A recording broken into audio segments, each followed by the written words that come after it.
नमस्कार. आशाताई, माझ्या चॅनलवरती तुमचं स्वागत आहे.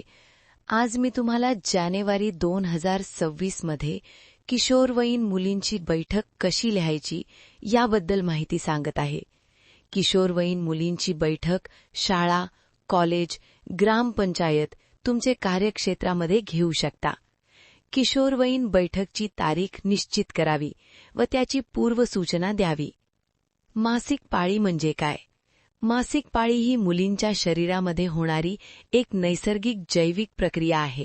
साधारणपणे वयाच्या 9 ते 15 वर्षांच्या दरम्यान मासिक पाळी सुरू होते.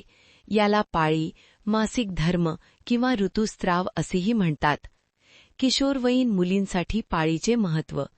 10 ते 19 वयोगटातील मुलींना किशोरवयीन म्हणतात.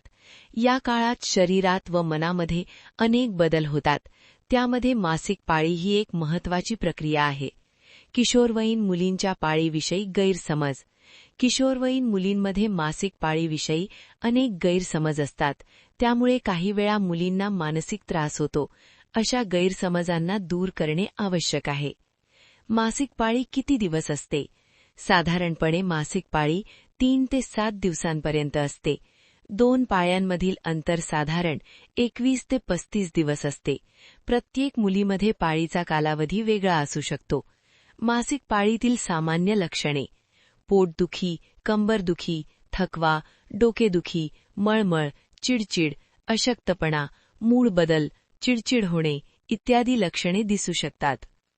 स्वच्छता कशी ठेवावी? मासिक पाळीमध्ये स्वच्छतेला फार महत्त्व आहे. स्वच्छ सॅनिटरी पॅड वापरणे आवश्यक आहे. पॅड 4 ते 6 तासांनी बदलावा.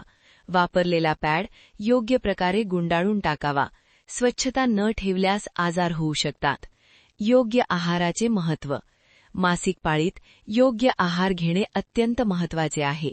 हिरव्या भाज्या, फळे, दूध, अंडी, डाळी यांचा आहारात समावेश करावा. भरपूर पाणी प्यावे. डॉक्टरांचा सल्ला.